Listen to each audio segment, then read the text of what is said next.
Amen. Là, dans le chapitre précédent, nous avons vu quoi? On a vu, non? Seigneur, merci, nous sommes honorés, nous sommes bénis pour ce temps que tu nous donnes au nom de Jésus. Amen. Gloire à Dieu. Nous avons vu quoi? Nous avons vu 25 raisons pour lesquelles on doit se compter pour une méga église. N'est-ce pas?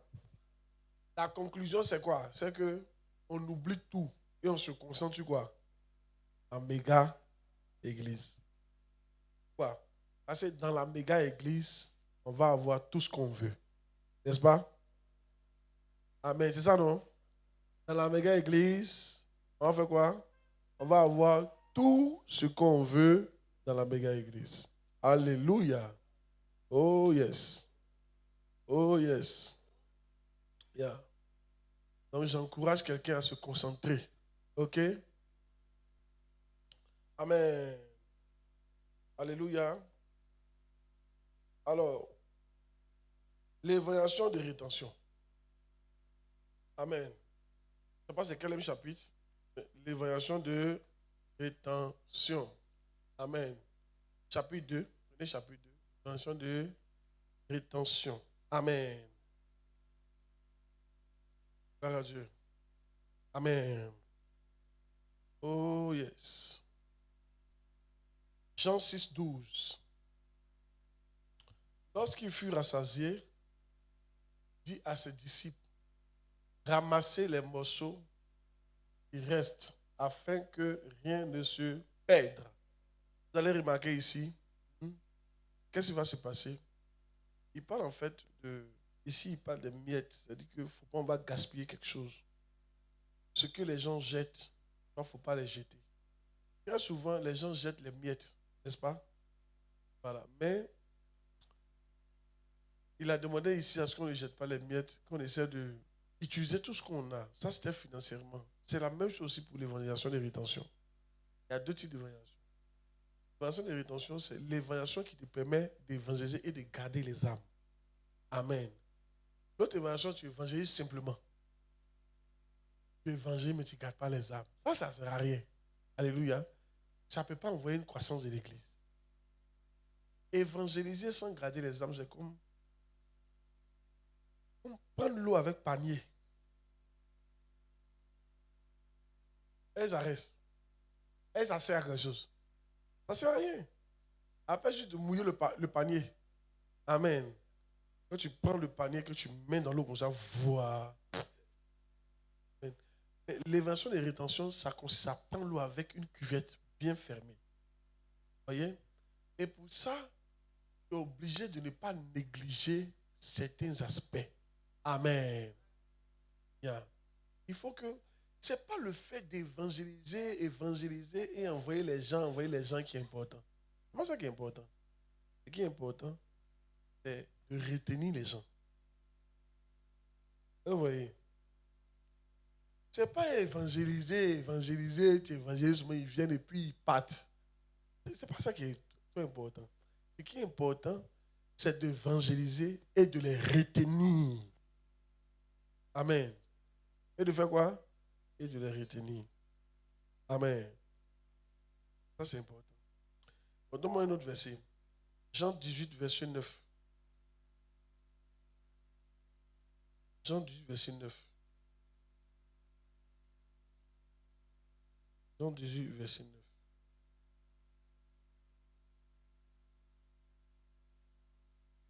Il dit cela afin que s'accomplisse la parole qu'il avait dite. Je n'ai perdu aucun de ceux que tu m'as donnés. Donc, l'église doit arriver à un stade où elle ne perd aucun de ceux que Dieu donne à l'église.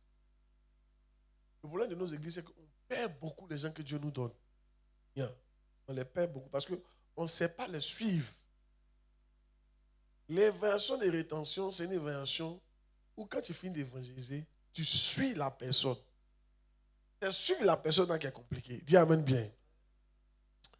Au moins 3 visites par semaine. J'ai établi les visites la dernière fois. J'ai dit quoi? Pour retenir. Et quand quelqu'un n'est pas encore leader de fraternité, on doit le visiter 3 fois par semaine. Quand il devient leader de fraternité, on doit le visiter 2 fois par semaine. Quand il devient berger, on doit le visiter 1 fois par semaine. Quand il devient ministre berger, on doit le visiter 1 fois chaque 2 semaines. Quand il devient pasteur, on peut le visiter 1 fois par mois. Ce qu'il a dit là, tu n'as rien écrit. Alléluia. Il faut que tu écrives. Amen. C'est important parce que ce sont les visites qui vont vous permettre de retenir les gens dans l'église. Et plus quelqu'un est nouveau, plus il a besoin de beaucoup de visites. Le fait que tu ne les visites pas, c'est ça qui fait qu'ils ne viennent pas. Ils ne restent pas dans l'église. Tu l'as évangélisé, il est venu le premier dimanche, ce n'est pas fini. Tu dois maintenant, donc à partir de maintenant, et je suis en train d'écrire en même temps, à partir de maintenant, vous devez évangéliser pour ne pas perdre les gens. Tant que tu l'as envoyé, tu dois lui rendre visite 3 fois par semaine jusqu'à ce qu'il devienne leader de fraternité. Donc c'est en 2 mois. Parce que le leader de fraternité, c'est 2 mois. Chez nous ici, 8 coups, 8 dimanches. Quand il fait 8 dimanches, quand il finit de faire 8 dimanches, amen, et il devient leader de fraternité. Amen. Donc, pendant les 8 dimanches là, tu dois le suivre 3 fois, tu dois aller chez lui 3 fois par semaine. Bien, c'est à toi de voir. Tu peux aller lundi, mercredi, vendredi, ou bien samedi, mercredi, mardi. Mais il faut que tu partes. Il faut que tu lui rendes visite. À part ton occasion de dimanche.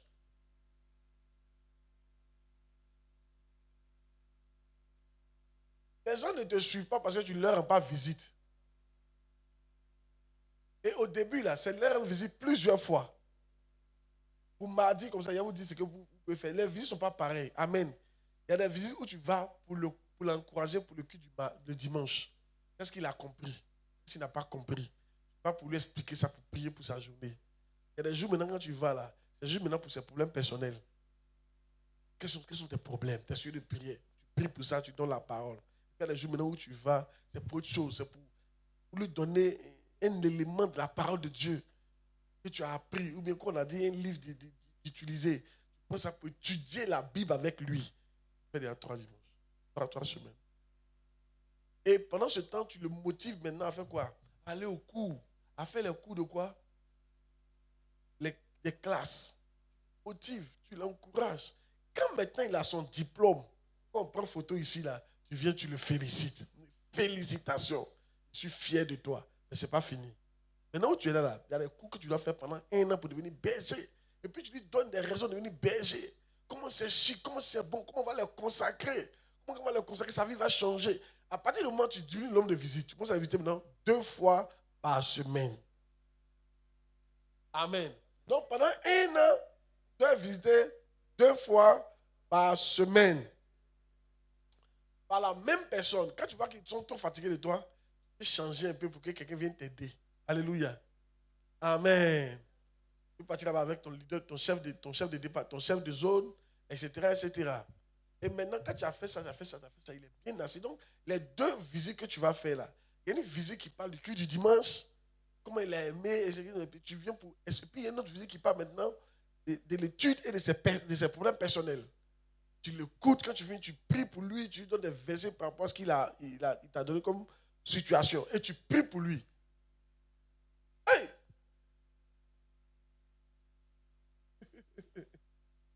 Maintenant, quand tu as fait ça, qu'il est devenu berger, tu es devenu une visite, ça passe maintenant 1 visite par semaine. Amen. Alléluia. Ça peut aller? Gloire à Dieu. Yeah. Déjà, si tu as fait ça, là, s'il est arrivé berger, que tu l'as visité comme ça, il était un peu cuit. Yeah. Donc, désormais, voilà comment on va travailler dans nos zones. Tous les leaders, tous les nouveaux que vous évangélisez, vous les visiter 3 fois par semaine. Première visite. T'inquiète au début de la semaine, première visite. Tu viens pour bénir sa semaine et tu viens pour faire quoi? Pour lui parler du culte du dimanche. Mieux expliquer ce qu'il n'a pas compris. Donc tu lui demandes. Qu'est-ce que tu n'as pas compris? Il va t'expliquer, pas compris. Puis tu viens pour mieux expliquer. Toi aussi, si tu n'as pas bien compris ce jour-là, qu'est-ce que tu fais? Tu appelles ton chef pour qu'il t'explique mieux. Parce que où tu t'en vas, il ne faut pas aller mentir. Je ne sais pas s'il prêche.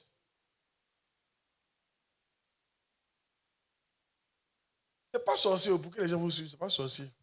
Amen.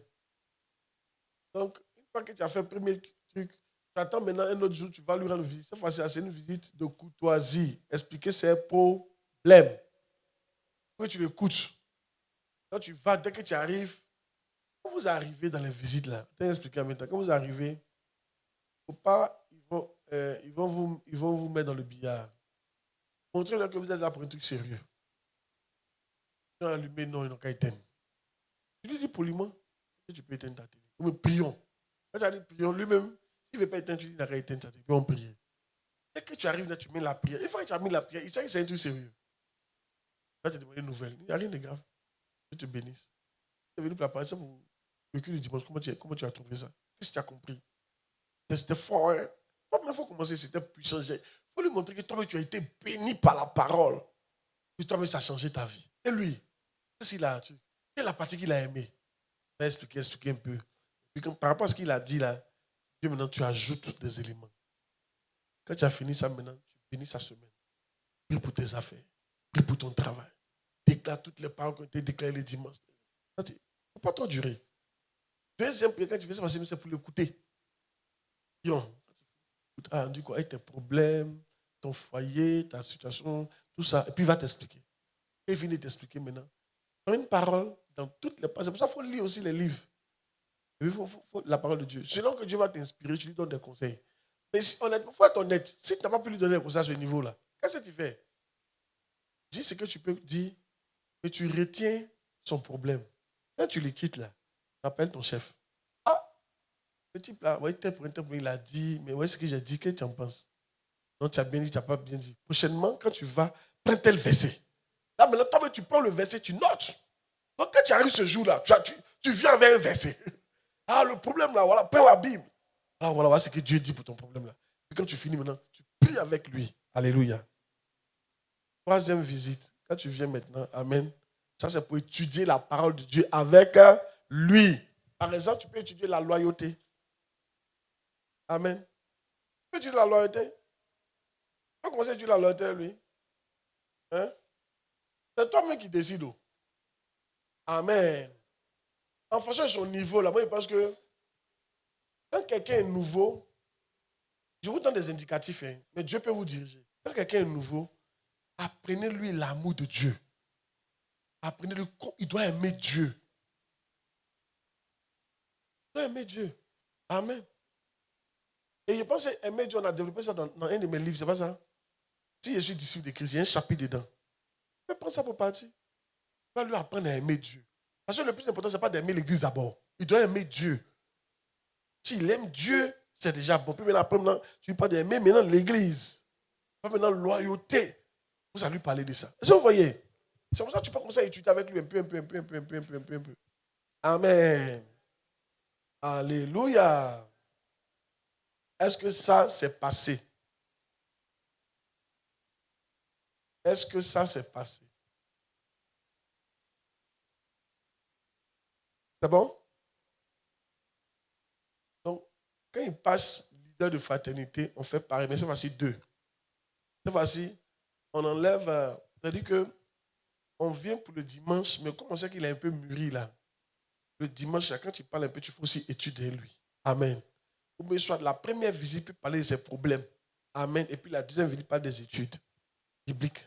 Amen. Il ne faut jamais enlever l'étude biblique. Yes. Soyez bénis. Il y a des questions à ce niveau. Attention. Regardez. Une fois, il y avait un monsieur qui faisait élevage de volailles. Et ce qui était bizarre, c'est que ça ne grandissait pas. Il mourait beaucoup. Donc la population ne montait pas. Et puis, extrêmement, paf, la population commençait à monter. Donc, ils ont essayé d'étudier qu'est-ce qui a fait la population commençait à monter. Et savoir ce qui s'est passé. La population a commencé à monter lorsque ils ont commencé à donner les bons médicaments aux volailles. Donc, elles ont arrêté de mourir. Même la population mondiale. Est-ce que vous savez qu'avant, on ne montait pas comme ça? Non, on était suffisamment stagnant. La population mondiale ne montait pas. C'est quand on a découvert la pénicilline, on a découvert les médicaments, que les gens commençaient à monter. C'est que si c'était avant, tu étais mort, non? Lui, il t'a tué il y a longtemps. Hein? Il a déjà eu parlé 4 fois ici. Plus que ça. La première fois, tu étais déjà mort. Il n'y avait pas de médicament déjà avant. Tu as des filles, tu voyais d'ici. Si c'était avant, tu étais mort. Il n'y avait pas son médicament. Amen. Donc, tu as vu que. Et si toi, si où tu es là, tu as fait enfant, ton enfant était mort. Il n'avait pas venu au monde. Et puis toi-même, tu ne comptais même pas dans la population. Encore. Tu as vu, non?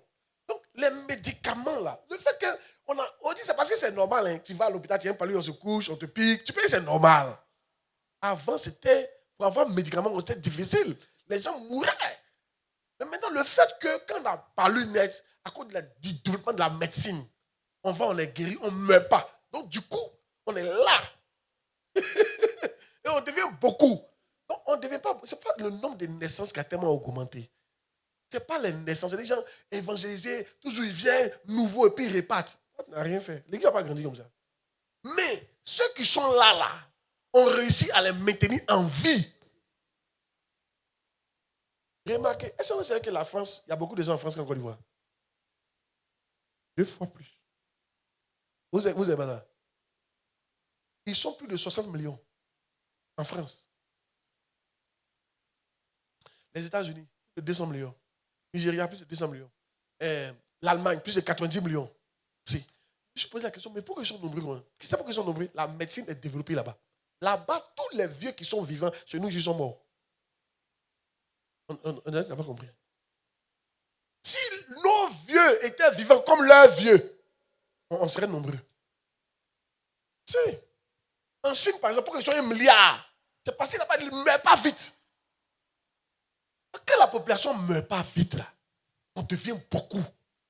Donc, si l'église, ceux qui viennent, on peut les garder, on va devenir beaucoup.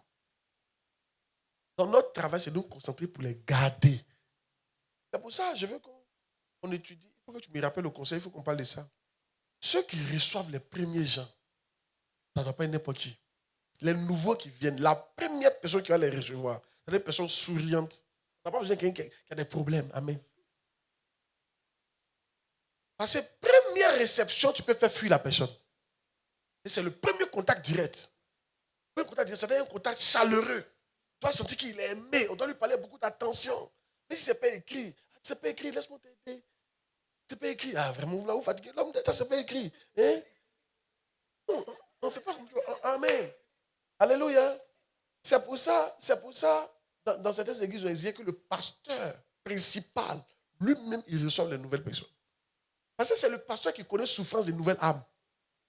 Tu mets quelqu'un de banane, lui ne connaît pas comment on souffre pour avoir âme. Il va leur parler, de toute façon, il va leur parler là. Vous la mangez vite, hein? Vous mangez quoi, hein? Vous mangez la recette de notre église, comme ça, les gens, quand ils mangent et puis on ne les voit plus là. Vous dites, oh. Et c'est comme ça qu'on parle. Amen. Alléluia. Il est en train de les tuer comme ça. Non. Il est en train de gâter tout notre système d'évangélisation. C'est pour ça que nous, au conseil, il faut qu'on parle de qui reçoit nos nouveaux et comment on les reçoit. Et ça, c'est important. Premier point. Dis amen bien. Donc, il faut qu'on réussisse à maintenir les gens dans l'église. Amen. Qui c'est qu'en France, encore une fois ici, le taux de mortalité, c'est combien? On a 45 ou non? 45, 46. Je crois en tout cas, on ne veut pas 50. C'est-à-dire, encore une fois ici, là, l'Ivoirien moyen meurt à 46 ans. C'est-à-dire, quand tu es Ivoirien, sur l'espérance de vie, tu meurs à 45 ans. 45, 46. Donc, vous qui dépassez ça, vous êtes au-dessus de la moyenne. C'est une bénédiction de dépasser ça. Ils ont dépassé. Amen. Alléluia. Gloire à Dieu. Amen.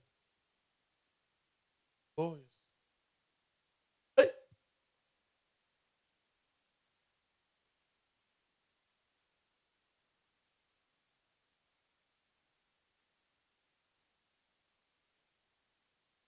C'est à cause de ça que il a fatigué là. Les vieux sont là. Pas vite. La médecine est développée. Il y a des maladies, si on dit c'est sorcier là. Et ils soignent ça. Il choisit ça. Amen. Moi, ce n'est pas sorcier. Il va dire, hey, papa, la chaleur là vient chaque jour à 19h. Ça chauffe, ça c'est la sorcellerie. Moi, c'est à 19h ça vient. Ils vont t'expliquer que ça, c'est pas sorcellerie. On te dit pourquoi c'est à 19h ça vient. Amen. Ils vont te guérir. Il y a un gars qui a dit que quand nous on aime aller à l'église dans les pays pauvres, c'est un gars de l'Europe, il dit c'est parce que les pauvres et la médecine n'est pas développée. Quand on va là-bas pour que Dieu nous guérisse. Sinon, en France, ils n'ont pas besoin d'aller à l'hôpital et à l'église pour être guéris. Et on guérit d'il y a beaucoup de maladies. Tu as vu, non? Donc, je reviens sur ce qu'ils sont en train de dire. Alléluia. Si on peut les maintenir en vie, maintenant maintenir en vie, il faut leur donner le bon médicament, le bon traitement. C'est là maintenant que la parole de Dieu et la prière interviennent. Si vous partez leur rendre visite, vous partez parler de Ronaldo et de qu'on appelle Messi, ça c'est pas le bon médicament que tu lui as donné. Alléluia. Il ne va pas rester dans l'église. Le bon médicament, c'est la parole de Dieu. Quand quelqu'un est nouveau, il faut le remplir de la parole de Dieu. C'est ça qui va le maintenir. Écoute, tes paroles ne peuvent pas faire quelque chose. Oui, tes témoignages ne peuvent pas faire quelque chose. C'est la parole de Dieu. Quand il l'ouvre, il lit avec toi, que tu commentes. C'est la parole de Dieu qui rentre dans son esprit. C'est ça qui donne la vie. Il dit, ma parole est esprit et vie. Qu'est-ce que c'est esprit et vie? La parole. Avant, quand j'étais plus jeune dans la foi chrétienne, je me posais la question. Je voyais les papas en train de prêcher, de donner les versets. Ah, le vieux, manifeste l'onction. Je ne savais pas que c'est ça qui fait que brebis reste. Ce n'est pas onction. Il y en a qui font tomber les gens ne restent pas dans l'église. Non seulement il tombe et puis il n'a pas la parole qui lui donne la vie. Amen. Il ne va pas rester parce qu'il ne va pas mûrir. Vous voyez, papa. Je prends un exemple. Les églises, par exemple, je te parle de la parole, le bon médicament. Après donner les points, il faut écouter ce qu'il dit là. C'est très important. Amen. Qui a vu les églises où on ne fait même pas tomber l'homme, mais le gars est chrétien. Les églises comme bâtit ses vraies missions. C'est la parole. Il est chrétien. Pas colérique. Tu vois que c'est un vrai chrétien, le gars là. Bravo. Assis et solide et stable. Vous voyez ce que la parole fait? Je vous dis pourquoi c'est comme ça. Jérémie 23, verset 29. Mets le verset. Ah, vous voyez? Non, attends d'abord, merci. C'est l'esprit qui vivifie. La chair est faible. Les paroles que je vous ai dites sont esprit et vie. Donc il dit, c'est l'esprit qui vivifie. Regardez, il ne parle pas de l'esprit grand E, il ne parle pas du Saint-Esprit. Il parle de la parole. Il dit, c'est l'esprit qui vivifie. Mais quel esprit? Les paroles sont esprit et vie. Donc, c'est la parole qui donne la vie aux gens. Et puis, ils ont envie de rester à l'église. Ce n'est pas tes blabla là. Amen. Ce n'est pas tes blabla. Rends ton témoignage. Ce n'est pas ça qui a rendu les gens. Ton témoignage, c'est quoi? Alléluia. Et ton témoignage, c'est la parole de Dieu. Amen. Ton témoignage vient pour accompagner la parole de Dieu pour que les gens comprennent la parole. Donc, ne partez pas chez les gens et rendez votre témoignage. Ce n'est pas ça qui est d'abord important. Prends un verset, il n'a qu'à lire le verset et explique-lui le verset. Quand tu as fini de faire ça, tu peux rendre ton témoignage. Parce que c'est la parole qui vivifie. C'est ça qui va lui donner la vie. Ton témoignage ne peut rien lui donner. Si c'est un témoignage, il peut aller chez qu'on appelle, chez les féticheurs vagues aussi. Amen. Bravo. Ah bon. Les gens du monde peuvent leur donner leur témoignage aussi. Vrai ou faux? C'est pas ça qui donne la vie. Dis amen bien. Hey, c'est la parole qui donne la vie.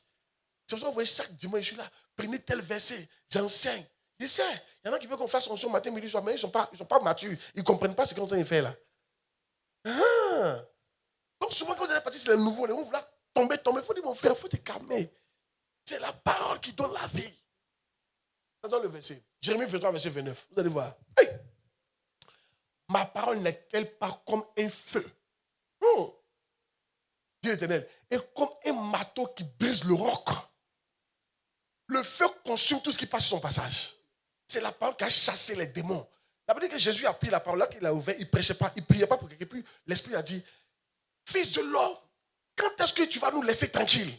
Parce que la parole là, c'est un feu, ça chasse les démons. Beaucoup d'entre vous, mes enseignements ont chassé les esprits de vos vies. Mais avant, tu étais colérique, c'est parti. Tu sais, ça veut dire quoi? L'esprit de colère est parti. Sans délivrance. La parole est un feu, ça brûle. C'est pourquoi diable n'aime pas que tu t'asseyes et puis on te parle de la parole. Et ça va faire sortir la colère, ça fait sortir la méchanceté, ça fait sortir beaucoup de choses. Qui reconnaît que juste la parole a changé beaucoup de choses en lui? Mais c'est la délivrance. Amen. C'est comme un feu. Amen. C'est comme un feu. Maintenant, continue. Donne-moi un autre verset. Comme le marteau, le même verset, le marteau. Le marteau. Un marteau qui brise le roc. Le roc, c'est quoi? Le roc, c'est un truc qui est solide, quelque chose de têtu. Qui connaît quelqu'un qui est têtu? Il a son médicament. La parole. Si quelqu'un peut s'asseoir juste pour écouter, bientôt il ne sera plus têtu. Il va briser, casser. Si nous brisons les raisonnements, c'est pas quoi? C'est pas la parole. La parole est comme un feu. La parole de Dieu. C'est ça qu'il faut apporter au nouveau là. C'est le médicament, il faut les envoyer. On n'a pas besoin de tes témoignages à choses là. Donne d'abord la parole et ensuite tu parles de ton témoignage.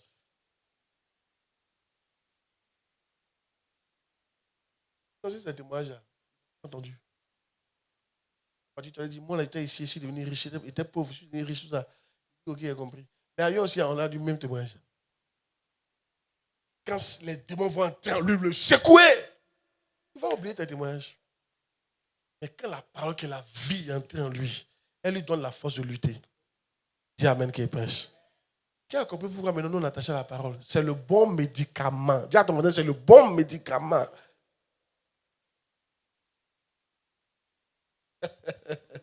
Amen. Alléluia. Oh yes. Qui aime ça? Moi, j'aime pas.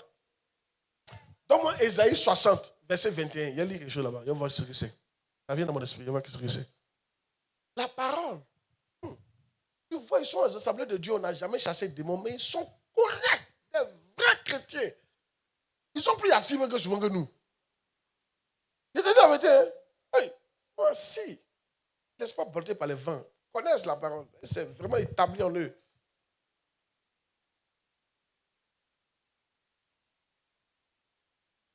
Dans verset 22.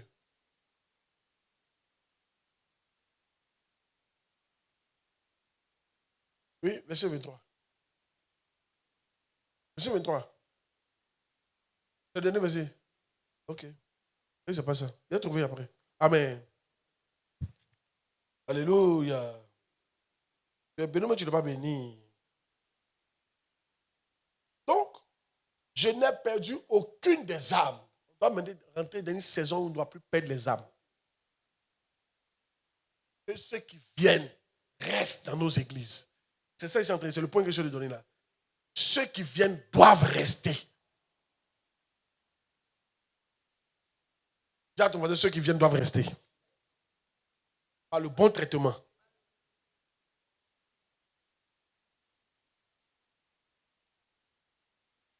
Alléluia. Ceux qui viennent doivent quoi? Rester. Par quoi? Le bon traitement. Amen.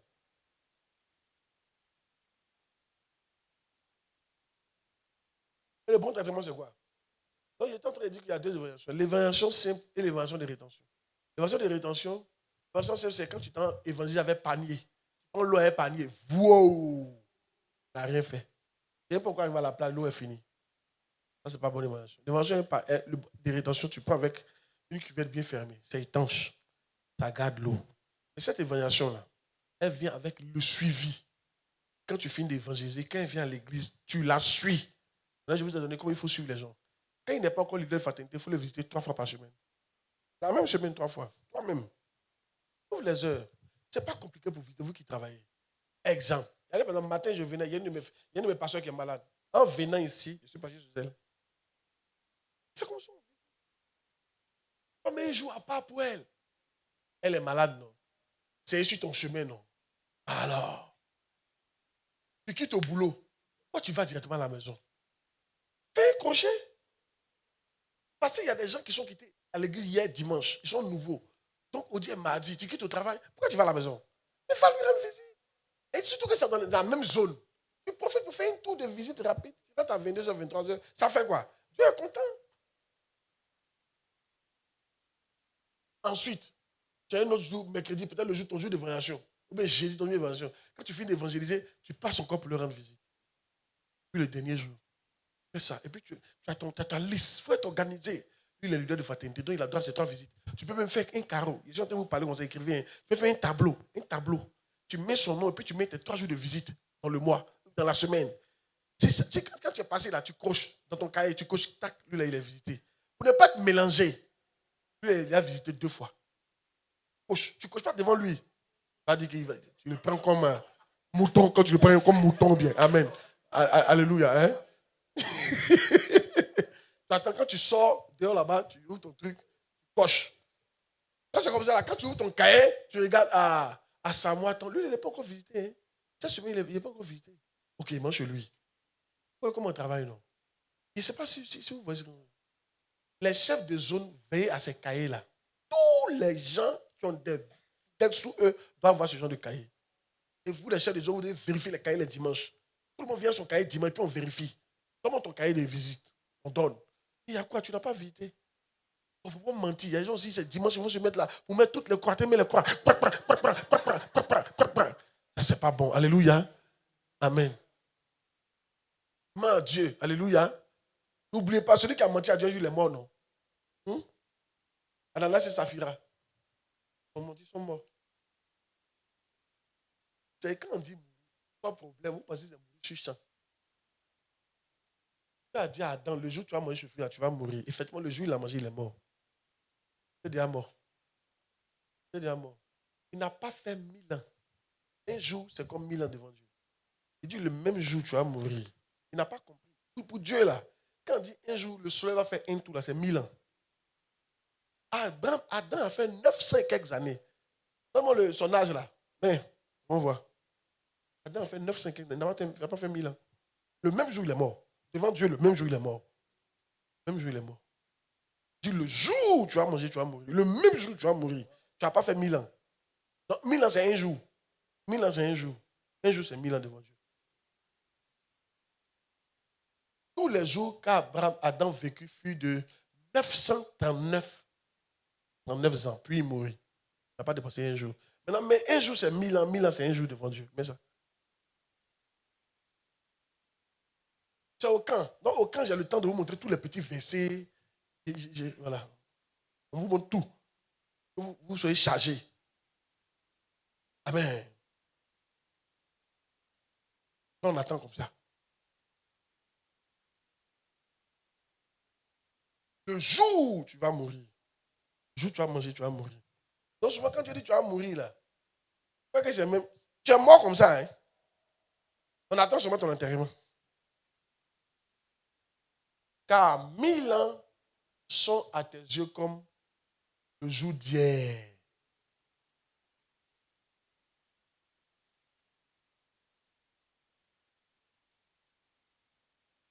Voilà. Mais il y a une chose bien aimée que vous ne devez pas ignorer. C'est que devant le Seigneur, un jour est comme 1000 ans. Et 1000 ans sont comme un jour. Le jour où tu vas manger, tu vas mourir. Le jour là, il est mort vraiment.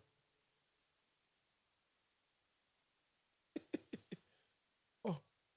Il ne faut pas mentir. Il ne faut pas mentir. Si tu n'as pas fait, il faut laisser te sermonner. C'est bon qu'on te sermonne. Pour que tu puisses t'arranger, te corriger. Amen. Ça dit quoi?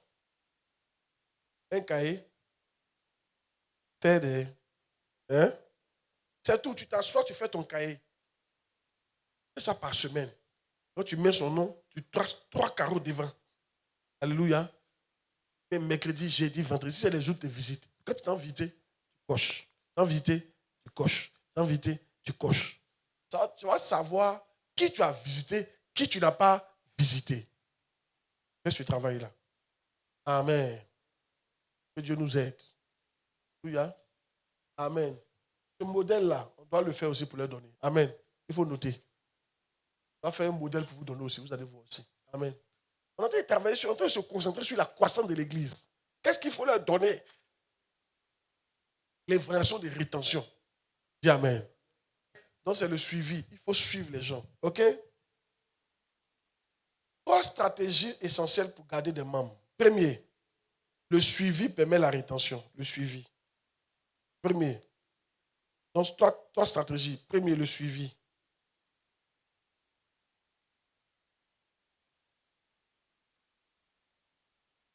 Premier, le suivi. La première stratégie pour retenir les gens, le suivi.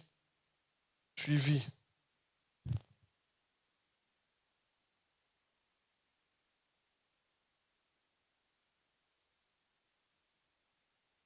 Suivi.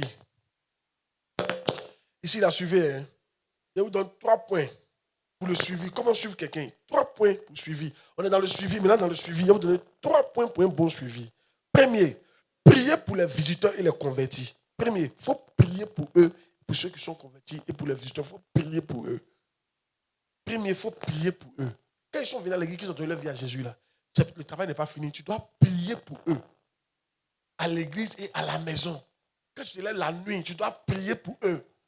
Donc, tu as ta liste devant toi. Tu dis les noms et puis tu pries. C'est pour ça que vous devez prier. Galates 4, verset 19. Galates 4, verset 19. Je dis pourquoi tu dois prier. Galates 4, verset 19. Tu vois que c'est compliqué, non? Ça, les gens ne veulent pas faire, là. C'est un peu compliqué. Il y a tout ce qu'on dit, là. Ils disent, tout ça, c'est chez les rassemblés, là. Allez, on va faire, on quitter ici. Tu ne peux pas grandir. Amen. Comme ça. Alléluia. 3 stratégies pour le suivi. Enfin, il est en train de parler de programmes pour le suivi. C'est le programme pour retenir les gens. Pour retenir les gens, c'est le premier, c'est le suivi. Maintenant, le suivi, là, il y a 3 stratégies pour bien suivre les gens. Parmi les stratégies, là, premier, prier et faire quoi? Et prier pour les visiteurs, pour les convertis. Dans mon verset, Galates 4, 19. Regardez, mes enfants, suivez ici, mes enfants, pour qui j'éprouve de nouveau les douleurs de l'enfantement, jusqu'à ce que Christ soit formé en vous. Donc, quand quelqu'un venait à l'église, ce n'est pas fini. Tu dois maintenant, il faut que tu souffres pour lui jusqu'à ce que Christ naisse en lui. Ça se passe à la maison. C'est là maintenant, il faut te lever à 4 h du matin. Là. Tu es là à 4 h du matin, tu as 1 heure de prière, 2 heures de prière. Prends la liste. Seigneur, je prie pour Geneviève, Amadou, Maïmouna, Jules. Tous ceux qui sont venus, tu pries pour eux. Seigneur, je prie que Christ soit formé en eux. Shabalaba. Tu pries pendant 10 minutes. Ibalado, Shabalaba, Ibladaba, Shabalaba. Que Christ soit formé en eux, qu'ils deviennent de bons chrétiens. Ibrakasaka, Ikatola, Breso, Ibaradoshka. Vous pensez que quand il m'a prié, il prie comment pour vous? Quand il m'a prié, voici mes prières. Souvent, il peut prendre 8 heures, il prie pour vous.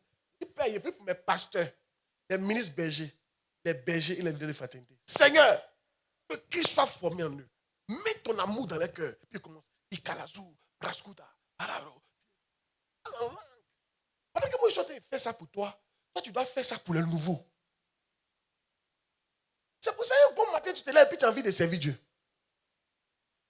C'est quelqu'un a prié pour toi. Si vous ne faites pas ça, ils ne vont jamais se convertir. Ils se convertissent par ta parole. C'est parce que tu ne pries pas pour eux qu'ils ne se convertissent pas. Parce qu'il y a de messieurs de prière quand il prie pour les cultes.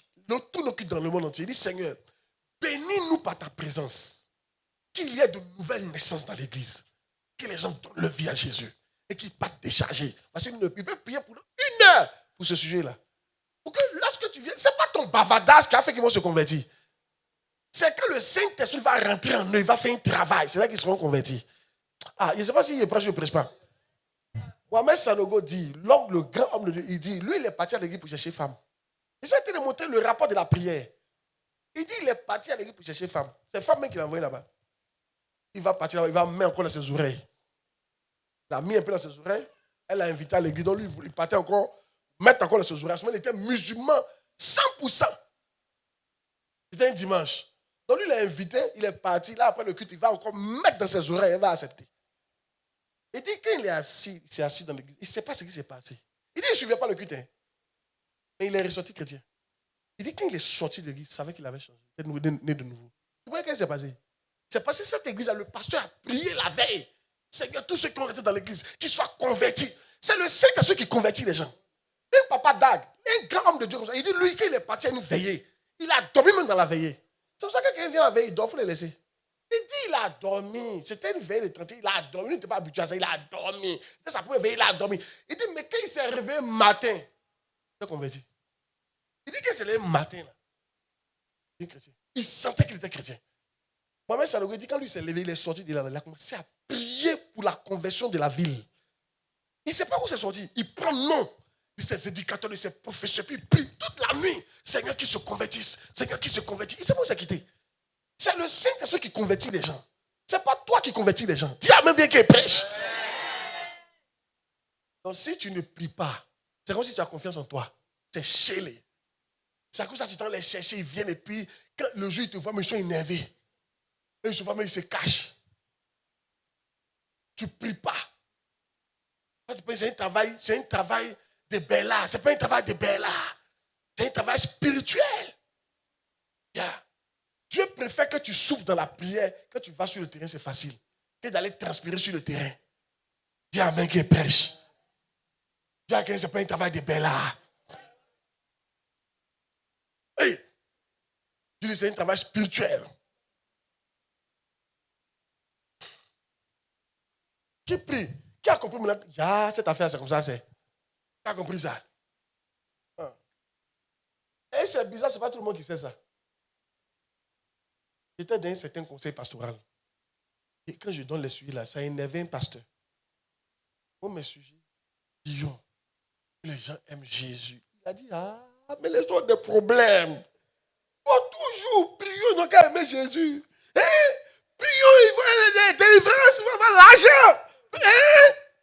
Il est comme ça. Ça, dis-toi, tu ne connais pas. Amen. Tu ne connais pas. L'argent ne garantit pas qu'ils vont rester à l'église. Et vous dites amen. Vous êtes pressé quand vous partez, n'a qu'à va témoigner, ils vont rester. Mon frère, témoigner trop, mais ça fait qu'ils ne disent pas. Moi, il ne te parle. Quand quelqu'un vient trop tôt et puis témoigner trop tôt, là, il ne dit pas.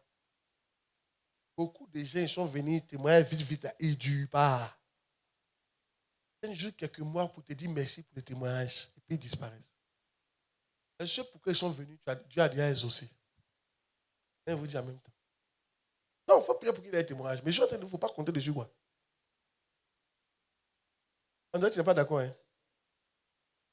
J'ai vu des gens qui sont venus dans l'église, puis ils miracle, puis ils sont disparus après. Vous avez vu ça? Ça arrivait beaucoup. Les gens qui ont eu une promotion, ils ont quitté l'église. Les gens qui sont mariés à l'église, ils ont quitté l'église. Bravo.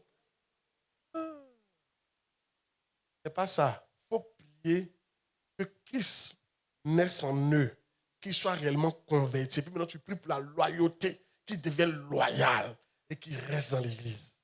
Prie pour ça. Arabado, Chantabre, Kasulakin, Talabros, Katalabre. Pourquoi pour vous? Il prie pour vous. Il prie comme ça, tu commences à devenir déloyal, il prie pour toi. Seigneur, telle personne est déloyale, il a changé. Nom de Jésus, tout esprit de déloyauté, je casse ta puissance. Puis prie pour toi sérieusement. Quand tu vois le prochainement, tu es à l'aise. Il dit, il est parti, l'esprit est parti. C'est moi, c'est ce qu'il a fait. Le travail est spirituel.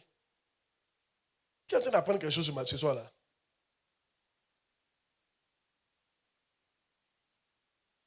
Qui ne savait pas?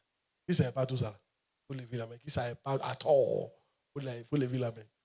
Pourquoi vous ne levez pas la main? Levez, il y a vous. Pas voir, on ne savait pas. Toi, tu croyais que c'était vraiment tout ce que toi tu faisais là. Lève la main et vois.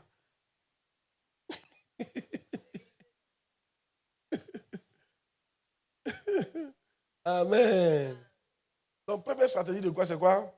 Prier pour les visiteurs et les convertis. C'est pour ça que quand le culte finit, là, hein, bien sûr, il y a prière ou non? Il y a des gens qui ne vont pas passer, ils ne savent pas pourquoi ils prient. Et s'ils savaient que pourquoi ils allaient prier, le Seigneur, merci d'avoir les nouveaux qui se convertissent. C'est pas de participer à la nouvelle naissance de quelqu'un. Ils savaient que tu étais en train d'accoucher, tu n'allais pas t'amuser à cette prière-là. Il y en a qui ont prié, ils sont mangés à tout bout. Amen. Ils sont mangés à checker. Écoutez, nous les ouvriers de l'église, là, notre vrai culte commence après le culte. Après le culte, ce n'est pas pour aller manger. J'arrive, hein. Dès qu'elle va finir, j'arrive. Hein. Il faut garder pour moi. Hein. Faut garder pour moi. Hein. Oui. Attends, hein. Vous la gardez pour moi. Hein. C'est là si ça fini. Hein. Mon frère, excuse-moi. Hein. On était où ça? Hein? C'est quelle manière de faire ça? entrer dans la mambé. C'est quoi, Yann? Et c'est tout ça là. Amen. Gloire à Dieu. Amen. Gloire à Dieu. Parce que nous, quand le culte finit, c'est maintenant notre culte commence. Quel est le culte? Organiser les gens pour les former. Parler à notre groupe. Organiser les groupes. Faire partie des groupes. C'est maintenant nous, on travaille. C'est maintenant on est dans la bergerie en train de travailler. Le travail, ça, au contraire, mais le culte même, c'est un repos pour toi. Mais le culte, tu fais quoi? Tu es assis là, ça peut m'écouter seulement. Amen. Maintenant, quand le culte finit, c'est maintenant ton travail commence. Dis à quelqu'un, c'est pas pour aller boire lait. Quand le culte finit, c'est pas pour aller boire lait. Ni manger pain. Même pas de poker à checker. Hey! Les gens, ils sont assis là. Tout ce que tu dis, c'est pas le problème. Aujourd'hui, là, souvent, à POC, là, il y a fin, il faut que. Il y en a même qui commencent à rêver à POC, là, depuis hier. Aujourd'hui, là, souvent, POC, là, il faut qu'on mange ça. La dernière fois, la maïs, c'était d'où, hein? Ah, ça, aujourd'hui, là, souvent. Dès que tu finis sur tu vas te mais POC, venez après.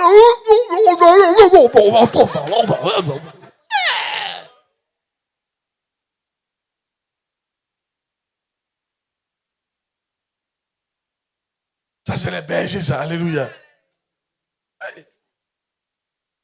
Les bergers. Amen.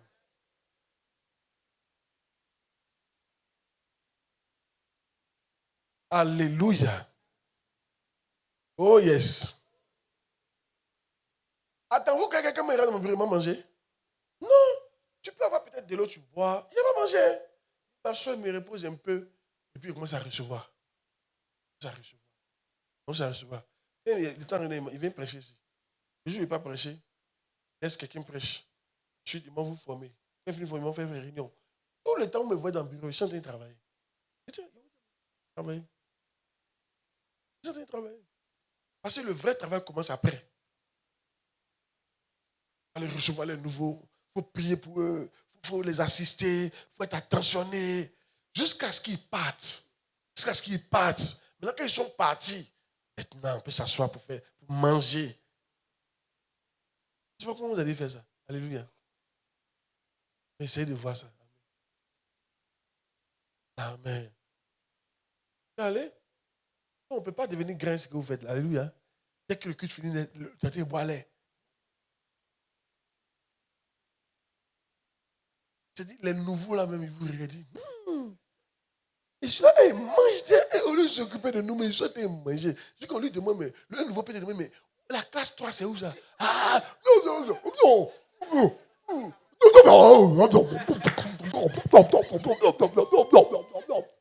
C'est quoi ça? Le nouveau, mais il a ce qu'on dit. En tout cas, la bergère là, bon, viens. Viens pas m'indiquer où est la classe. Ils sont perdus, mais quand ils disent, il va m'asseoir, il va m'asseoir au kiosque. Il n'y a pas quelqu'un qui a lui dit où est la classe. Parce que quand il passe ici, il a été manger lait. Quand il passe ici, il a été manger checker. Quand il passe ici, il a été manger. Quand il touche, tonton, hein?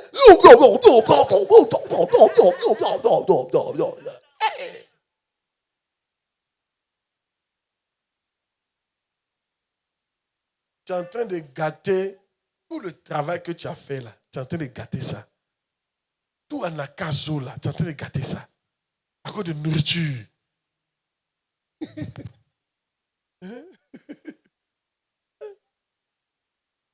Souvent même la laisser. Dimanche, c'est pas grave. Ça peut être un jour de jeûne, tu manges après. C'est pas grave. Ça fait quoi? Amen. Ça fait rien. Normalement, moi j'autorise, je me dis à partir de 16h, tu peux avoir faim. Dans 16h, 15h, mais dès que le culte finit là, non. Donc il faut prier. Amen. 2. Rendre visite aux nouveaux convertis et aux visiteurs. Rendre visite aux nouveaux convertis et aux visiteurs. Expliquer les visites, c'est pas ça? Ça, donner juste les points. Expliquer comment on doit visiter. Rendre visite aux nouveaux convertis et aux visiteurs. Ouais, le travail qu'on t'a fait là, si tu es paresseux, tu peux pas faire ça. C'est faux. Et c'est facile ça là. C'est pas facile. Un paresseux doit démissionner. Si c'est un paresseux, tu dois venir démissionner. Oui, cher papa. Et toi-même, tu parles lentement avant. Toi-même, tu es paresseux. Cher papa. Je suis là pour te dire que Moi, je ne savais pas que j'étais comme ça. Vraiment, je suis fatigué. Je suis là pour démissionner.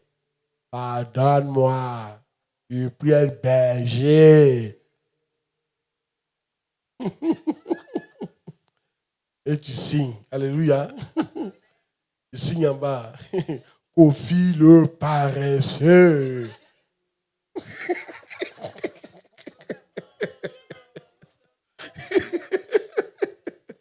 Alléluia. Amen. Vous m'imaginez depuis le matin, si je parle seulement. Donc, c'est un petit travail. Vous ne suis pas fatigué. Je suis fatigué. Mais je suis obligé de faire.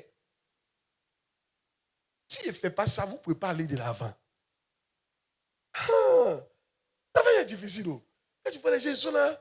Tu crois que c'est facile que les gens commencent à donner souvent les prophéties matin, midi, soir. Ils savent. La prophétie est trop facile. C'est bon de donner la prophétie, mais fais le travail comme on fait là. C'est très difficile. Donc ça, beaucoup ne veulent pas rentrer dans ça. C'est la seule manière de faire. Visiter va vous demander un déplacement. Visiter, ça va vous demander de l'énergie. Amen. On ne peut pas visiter un s'asseyant à la maison. La visite demande un mouvement. Amen. Un mouvement et du temps. C'est ce que ta visite va te demander. Donc, maintenant, je vais vous aider. Qu'est-ce que tu fais si tu n'as pas le temps? C'est passé les 24 heures là. Tu sais que tes 24 heures n'ont pas changé, non? Depuis que tu es devenu chrétien, c'est les mêmes 24 heures. Avant que tu n'étais pas chrétien, tu passais beaucoup de temps sur Facebook à critiquer et à liker et à lololer. Amen. Liker, lololer, commenter. Amen. Et tu passais beaucoup de temps sur TikTok. Tu comprends? Et tu passais beaucoup de temps à critiquer. Maintenant, tu es devenu chrétien là. C'est le même temps là que tu as. Donc, qu'est-ce que tu dois faire? Tu dois arrêter certaines activités pour que le temps que tu prenais pour faire ça là, tu prends pour faire tes visites. Tu ne peux pas faire visite et évaluation et tout ce qu'on dit là et toujours commencer à liker au même niveau, à loler, à quoi, tu ne peux pas faire ça, à critiquer. Ou bien after work, avant, quand vous finissez le travail, toi et puis tes amis, vous partez manger. Tu ne peux plus faire ça. Tu dois arrêter ça sciemment. Non, maintenant, je rentre, j'ai du travail. C'est comme ça que tu vas avoir, on appelle le temps pour faire le travail qu'on te demande de faire. Sinon, tu ne pourras pas faire ce travail-là. Il y a des mon pasteur Claude, j'étais obligé de laisser tous mes enfants qui étaient dehors. Avant, j'avais beaucoup d'enfants dehors. Demandez aux gens. J'avais plein d'enfants qui n'étaient pas de l'église, qui venaient me voir juste pour les prier, les paroles de connaissance, les orientations prophétiques, qui me donnaient beaucoup d'argent. Je n'avais pratiquement pas le temps pour l'église. On était l'autre là-bas. J'avais seulement le temps pour évangéliser, mais je n'avais pas le temps. Dieu m'a dit, si tu veux que l'église grandisse, tu vas devoir faire un choix. J'ai laissé tout le monde. Donc, je n'avais plus 5 francs. Mais tu es obligé de me dire, ma chérie, il faut te calmer. On nous aller. C'est un choix que j'ai fait. Et l'église a commencé à grandir. Là où on s'en va. Amen. C'est un choix. Tu dois faire un choix. Même certains où il y a des amitiés, vous devez briser. Parce que quand tu es ton ami là, vous pouvez prendre 3 heures à ne rien dire. Les 3 heures, tu auras pu prendre ça pour aller rendre visite. Mais c'est lui qui te bouffe ton heure. Qui sait qu'il y a un ami qui, quand il te prend, il ne veut pas te laisser? Qui sait qu'il y a un ami tout comme ça? Lève la main. Il y a toujours un comme ça. Alléluia. Quand tu veux dire, bon, il m'en fait, il dit, ah, mais les choses, mais tu es pressé par où ça? Il y a longtemps, c'est vu, non? Lui, il ne sait pas que toi, tu dois travailler. Dis amen bien.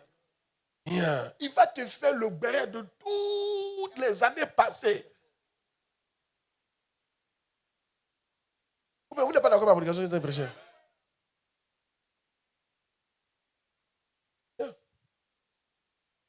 Maintenant, regarde. Alléluia. Dis amen bien. Alléluia. La plupart des gens qui sont restés à la MIAV, je vous dis la vérité, parce que je leur rendais visite. Si, vous pouvez demander. Amen. Il y en a qui sont venus un peu tard, mais il y en a là. Je crois que les anciens, il y a un chez qui je ne connais pas. Demandez-leur, vous allez voir. Ma fille te rendait visite, non? Ma fille. Te rendait visite, non? Oui. Ils m'ont fait chez eux. Ils sont malades. Ils entendent que je suis malade. Ils ne viennent pas à l'église, ils m'ont fait. Ils sont pleins comme ça. Souvent, ils partaient dans les coins, on gare voiture ne peut pas entrer. Et puis on marche, on traverse poubelle. Et puis on m'assoit. Souvent, ils m'assoient à terre. Jésus, il y a un qui m'a reçu, il était gêné. Il faut laisser ça. Et puis on a parlé avec lui. Il était choqué. Papa, oui, oui. Il n'y a pas un endroit où un vrai berger ne peut pas arriver. Sa brebis. Un endroit. Si tu es un berger authentique et tu as le Saint-Esprit, il n'y a pas un endroit. Si ta brebis peut vivre là-bas, c'est que tu peux entrer là-bas. Hey. Et maintenant, là, quand il rend visite à certaines personnes, il a repris encore mon programme de visite. Au moins une fois, chaque 3 mois, certains vont me voir. Je vous rendre visite. Amen. De faire comment? Je suis obligé. Hey. Vous n'êtes pas d'accord avec ça? Il y a une de mes filles, mon pasteur de Ganyama. Elle partait dans 2 églises. Elle venait le matin chez moi et puis elle partait le soir ailleurs. On dit, papa, tu sais pourquoi il t'a choisi? Parce que tu me rendais visite. Oh, l'autre pasteur, ils l'ont connu avant moi. L'autre pasteur, c'était même le frère de leur grand frère, ça non? L'ami de leur grand frère, qui les a recommandés. Mais comment il partait les jours? Elle dit, parce que tu me rendais visite. Tu restais avec toi. Vous pensez que les membres que vous partez visiter, on ne les voit pas aussi? Base d'honneur, les concurrences.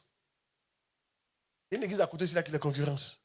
Bon, quand toi tu quittes là, il y a une autre personne qui les reçoit.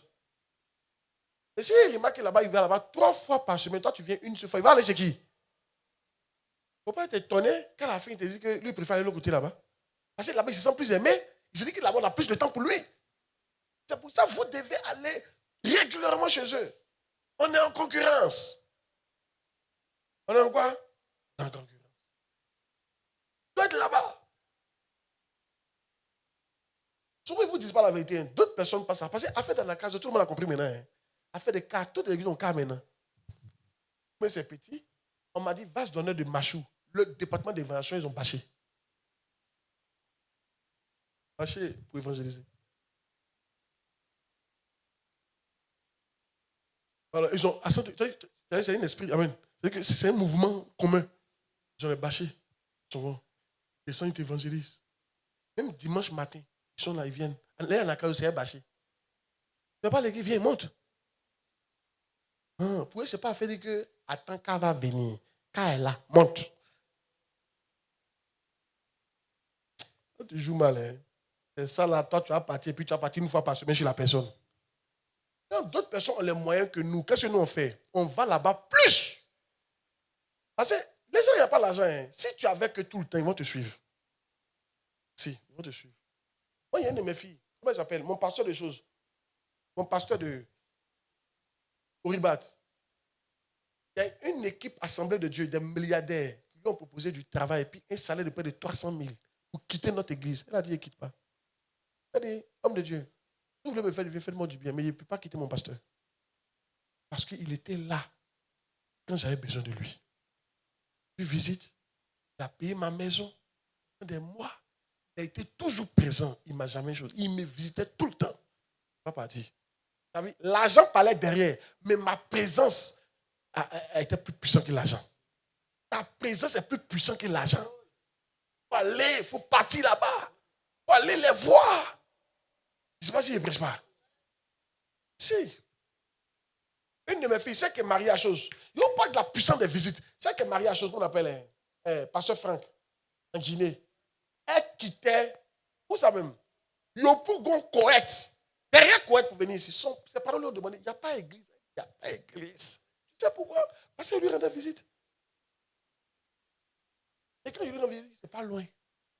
Un jour, mon père spirituel a rendu visite en train à ses fidèles. En train. Les fidèles étaient à côté, et puis ils venaient. Et puis ils ont bougé, ils sont partis un peu loin. Ils ne venaient plus. Il est parti en train de rendre visite. Quand il arrive, il a dit, mais c'est pas loin. Vous pouvez venir.